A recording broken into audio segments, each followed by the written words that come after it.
chegando ou não? Samuel Conrado aqui com a gente.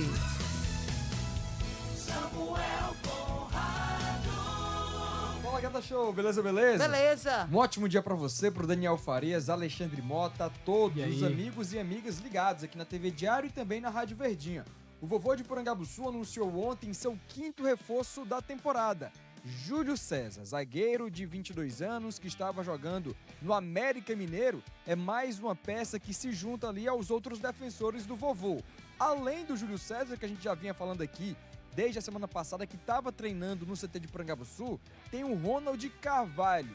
Ele que também joga na zaga, estava atuando no Maringá, nós trouxemos essa informação ontem aqui no Jogada Primeiro Tempo, né? Chegou a jogar em 5 partidas pelo Maringá ainda em 2026 e é mais uma peça para o vovô nesta linha defensiva. Com isso, o Ceará, por hora, Denise, não vai mais atrás de zagueiros. Isso porque a avaliação do time alvinegro é que, neste momento, Moza já tem um número suficiente de zagueiros para 2026. Isso contando agora, a preço de hoje, o vovô não está mais em busca de zagueiro. Mas, caso surja ali alguma oportunidade no mercado, né? O vovô não vai descartar ali chegadas de novos atletas. Mas, no momento, os zagueiros são esses. Éder, que permanece do ano passado, o único que foi utilizado em 2025, que ainda continua no elenco. Aí tem Júlio César, Ronald Carvalho e os garotos da base. Pedro Gilmar, Gabriel Silva e Boateng. Além deles, tem o Luiz Otávio, que é o ponto de interrogação. O vovô ainda não anunciou a renovação contratual de forma oficial do atleta, né? Mas a gente tinha essa informação que poderia acontecer para este ano de 2026, mas ainda não foi concretizada essa assinatura de contrato. E aí fica essa dúvida, tanto que o Luiz Otávio não está sendo nem relacionado para as partidas, mas vem treinando né? No CT de Porangabuçu, Gata Show. Samuca, deixa eu aproveitar e pegar essa sua deixa aí, não só do Luiz Otávio, mas da zaga. A quantidade tá boa, Alexandre, desses nomes que o Samuel trouxe pra gente? Não, em quantidade tá, né, Denise? E qualidade? A gente tem 7 jogadores, né? Então é uma grande quantidade. Agora precisa ressaltar que são 3 da base, né? O Pedro Gilmar, o Boateng, também o Gabriel. E a gente ainda não viu, né, como é que tá a situação clínica do Luiz Otávio e nem tivemos ainda a oportunidade de acompanhar esses últimos 2 nomes que o Samuel trouxe agora, né?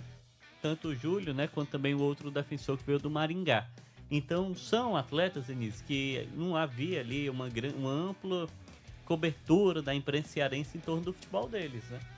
Mas são atletas que jogavam Série B do Campeonato Brasileiro, né? Estavam em outras divisões e é preciso saber como é que vai ser o desempenho deles. A gente ainda não conseguiu avaliar, né? Bem individualmente falando. Em quantidade, é um bom número, né? Até porque o Moza já deixou claro que ele usa o 4-3-3 e ele vai usar 2 zagueiros. Aí ele vai definir o Éder mais um e vai precisar escolher os reservas, né? A gente vai ver quando se afunilar mesmo, quando o Ceará for mais testado. Até agora, não falando da quantidade, mas do desempenho, o setor que mais transmite preocupações é o setor da defesa. Sim. Acho que a gente consegue concluir isso. Daniel Farias. O Luiz Otávio é essa incógnita, né? O Samuel trouxe aí, tá treinando. Mas não é desmerecendo esses meninos, não. Mas nesse momento de competição, era a hora pro Luiz Otávio entrar, gente. Era a hora, Denise. Eu acho assim, que você perguntou aí sobre quantidade, qualidade. A gente pode ser surpreendido ao longo da temporada com uma mudança de cenário. Mas a preço de hoje, eu acho que tá abaixo daquilo que se imaginava e se projetava para um time que tem a proposta de em 2026 ser protagonista na Série B. A gente fala aí de uma zaga, Denise, que tem muitas incógnitas. Eu acho que a palavra que você usou, ela é correta, porque o Luiz Otávio é uma incógnita. Ele não joga praticamente há 2 anos. Né? Ano passado ele estava recuperado da lesão, já estava à disposição, estava treinando e não era relacionado para nenhuma partida. Agora tem essa indefinição enquanto a sua renovação de contrato. Estão ajustando detalhes do contrato e até o momento não foi assinado esse contrato. Ele não está no bid e não pode jogar. Mesmo que possa jogar, ele está com 2 anos aí de desvio, eu digo do aspecto físico, do aspecto de ritmo de jogo. Não é só o cara estar inteiro fisicamente, mas um zagueiro, principalmente, um defensor, ele precisa ter ritmo de jogo. Sim. Ele precisa acompanhar o atacante, ele precisa estar disposto ali a aguentar 90 minutos. Não é uma posição que você coloca um cara para jogar 45 minutos e fica mudando. Geralmente, o que se espera de um zagueiro é uma regularidade dentro do próprio jogo. Que o zagueiro que comece seja o zagueiro que termine o jogo. E eu não sei se o Luiz Otávio consegue entregar isso ao Ceará. O Éder é um cara que existia a expectativa porque é o único remanescente dos que atuaram em 2025 para 2026, mas até o momento ele tem se demonstrado, né, um zagueiro inseguro, um zagueiro que não está com o ritmo de jogo ideal. Isso é normal por um lado, porque ele estava sem jogar, os titulares da posição não deram brechas para ele em 2025, mas preocupa ao mesmo tempo, né, porque ele precisa ser o cara da liderança. E era o momento do Éder estar mostrando justamente, olha, saiu o William Machado, saiu o Marcos Vitor, saiu o Marlon, mas eu tô aqui, torcida, e posso dar conta do recado. Até o momento isso não passou essa impressão. Aí você tem 3 garotos da base, é difícil você colocar responsabilidade sobre eles. Podem se desenvolver, acho que o Pedro Gilmar tem capacidade de evoluir bastante, de ser um jogador útil, mas enfim, é difícil você colocar o jogador nessa situação para que ele já assuma a responsabilidade de já ser titular. Eu acho que é um processo um pouco mais lento, um pouco mais demorado. E as 2 contratações que chegaram, nenhuma das duas, assim, é aquele jogador que brilha os olhos, você fala assim, esse aqui vai ser um grande zagueiro, vai ajudar o Ceará, é um cara experiente, que vai dar conta do recado na Série B. Na verdade, são 2 jovens jogadores. O Júlio César tem 22 anos, é bem jovem. A temporada passada foi a primeira temporada em que, de fato, ele atuou como jogador profissional, num time que não fez uma boa campanha na Série B, que foi o América Mineiro.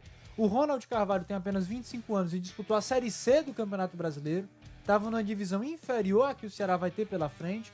Não estou dizendo que divisão é critério para a qualidade do jogador ou não, mas que ele vai agora para um nível maior, um nível de maior exigência e de maior nível técnico. Então tudo isso me faz olhar para esse sistema defensivo e para essa zaga do Ceará com mais preocupação do que confiança. Sim. Acho que poderia ter um cuidado maior. Acho, inclusive, que essa posição do Ceará, que o Samuel trouxe, de nesse momento encerrar a busca por zagueiros, Por enquanto, a priori, não é uma boa posição. Acho que o Ceará poderia trazer mais um zagueiro, buscando outra característica. Um zagueiro mais experiente, que conheça a Série B, que seja mais consolidado, que chegasse ali para ser, de certa forma, uma referência nesse sistema defensivo. Eu acho que o Ceará acredita que o Éder é esse zagueiro, entendeu? É porque assim, Denise, Ceará, o Éder... não é a torcida não que você fala. O Ceará. Tá. Acho que o perfil que o Ceará entende é que o Éder é o principal zagueiro. Sim. Não à toa, né? O Mozart mesmo falou no jogo passado de que eu consegui rodar todo mundo, né? Ou seja, jogador que acumulou 3 jogos eu tirei. Eu só não tirei o Éder. Porque eu não tinha um outro zagueiro ainda mais experiente, mais cascudo. Então, o Ceará acredita que o Éder é suficiente nesse sentido, né? Ele acabou sendo a régua técnica, né? E aí cai realmente muito, porque se na temporada passada ele era a 4ª opção, hoje ele é a primeira. Ele não era a régua do William Machado, mas hoje ele é a referência para os demais, né?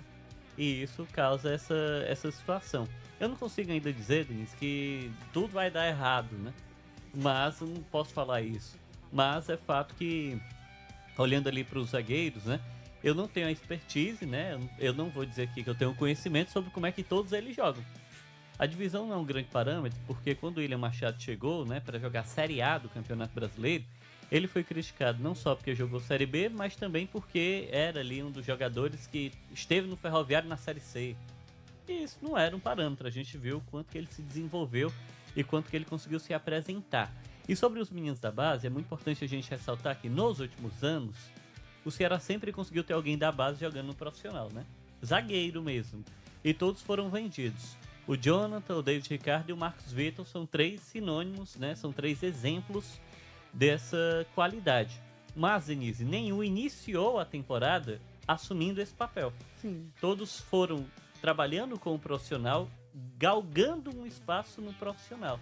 Então eles se tornaram a opção com a temporada em andamento.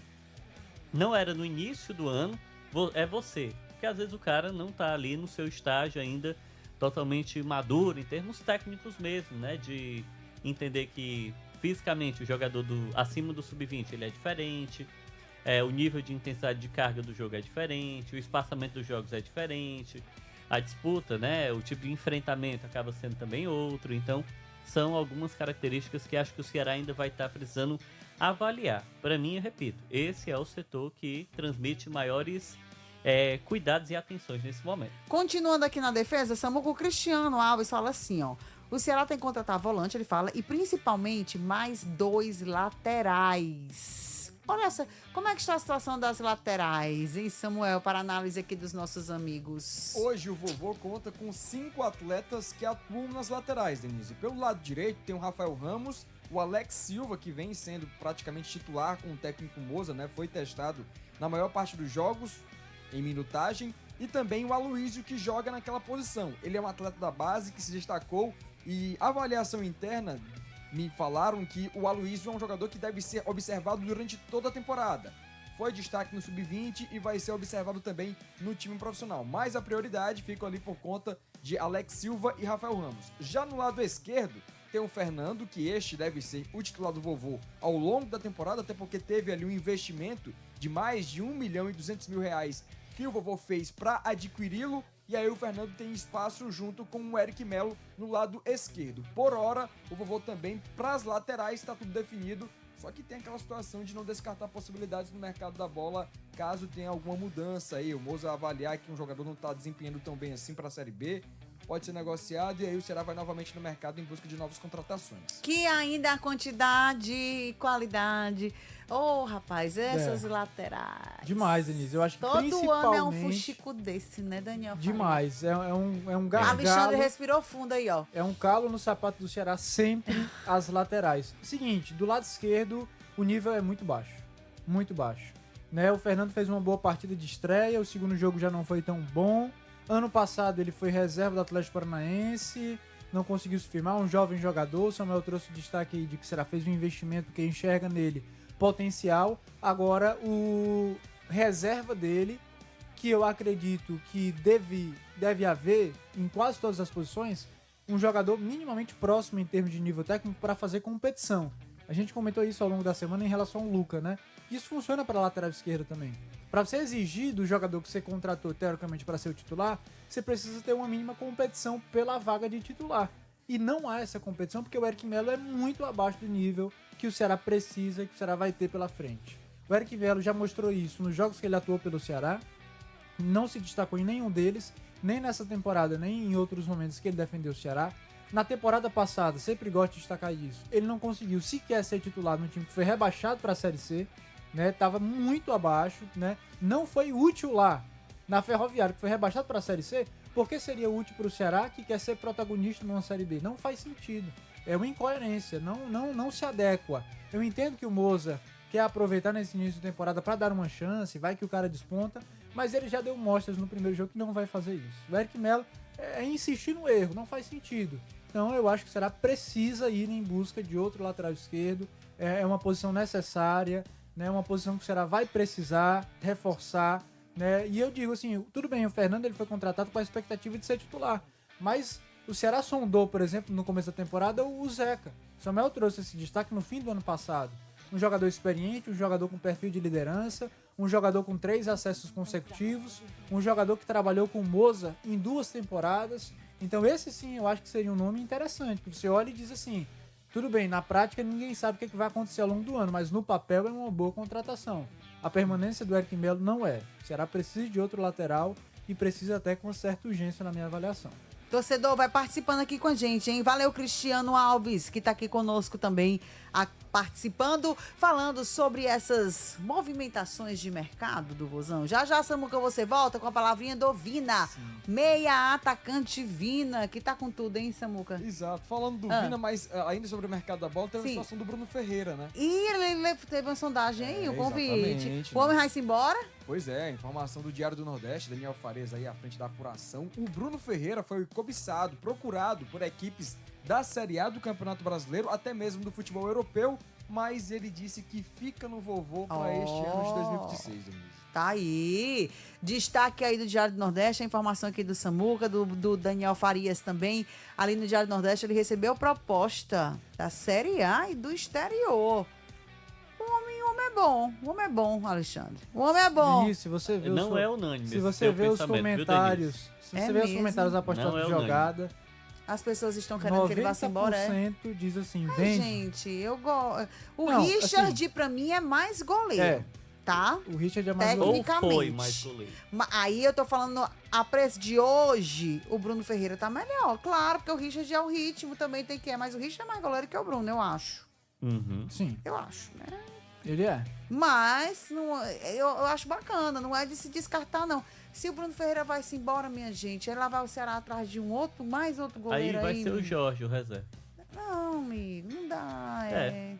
Vamos ser realistas, né? Como vai você ser gosta isso, né? de ser realista. Né? Exatamente. Ainda bem que ele decidiu ficar, que é bom, é menos uma dor de cabeça. Torcedor, acho que vocês estão cobrando demais. Então. Mas o torcedor é assim, Denis. O torcedor do Ceará teve um fim da temporada, não queria o Galeano, queria que o Galeano fosse embora, queria que o Mugni fosse embora. Quando o William Machado chegou, não queria o William Machado, né? E aí o Lucas Mugni faz falta, o Galeano faz muita falta. Os caras vão jogar Libertadores esse ano. Aí. Teve quem quisesse, né? Então não é desse jeito, né? Assim, não é assim não, às né? vezes a gente tem, assim, conclusões muito fortes, né? Assim, com uma incidência meio pesada, entendeu? Acho que precisa de uma ponderação. O Bruno, Denise, não foi bem nos últimos jogos da Série A. Sim, nos últimos. Ele não foi bem nos últimos jogos. No momento, assim, do quente, ele não foi bem. Mas eu não acho que ele foi o único. Acho que muita gente não foi bem. Mas ele acabou ficando marcado, né? Principalmente pelo jogo contra o Palmeiras, né? Se o Ceará empata, ele escapa. E o Ceará perdeu e ele falhou. Naquela oportunidade, acho que ele não foi bem naquele momento. Mas ele fez uma temporada de consistência, Denise. Não dá pra dizer que ele fez uma temporada pra se jogar no lixo ou coisa do tipo, né? Eu acho que não foi isso. Então faz sentido ele ser buscado no mercado. E aí se ele entende que é melhor jogar a Série B do que a Série A, é a avaliação do atleta, né? Também tem muito dos empresários, né? Que colocam ali as situações, né? Mas se ele entende que isso é melhor pra carreira dele, então o Moça vai precisar utilizar os atletas, né? Ele, o Jorge, o Richard vai escolher um para ser o titular. O Richard é o ídolo. Eu gosto muito do Richard. É muito forte ali nos pênaltis, né? Tem um pouco dessa característica, identificação com o bom clube. na saída de bola, eu gosto dele muito. Caiu um pouco de produção, porque é normal, gente, faltando de lesão. Ele voltou de lesão e não conseguiu reconquistar o espaço dele, né? E aí o treinador mudou, então... hoje eu não consigo ter um parâmetro sobre o Richard porque eu não vejo ele jogar. O Bruno eu já vi jogar. Acho que para uma Série B é um goleiro importante, assim, né? Para a disputa da Série B do Campeonato Brasileiro. Mas, pelo histórico, né? Por tudo que a gente viu do Richard, é claro que o Richard fica no imaginário como, poxa, o dono da posição deveria ser o Richard, né? Caiu para divisão, o Bruno foi mal no fim, bota o Richard de novo. Aí é o Moza que vai escolher. No domingo, a gente vai ter a definição, talvez, da primeira ideia do time titular. E eu acho que vai ser o Bruno Ferreira. Eu também tô contigo, Alexandre. Agora, o que eu tenho certeza é que se você está nos acompanhando agora, mandando a sua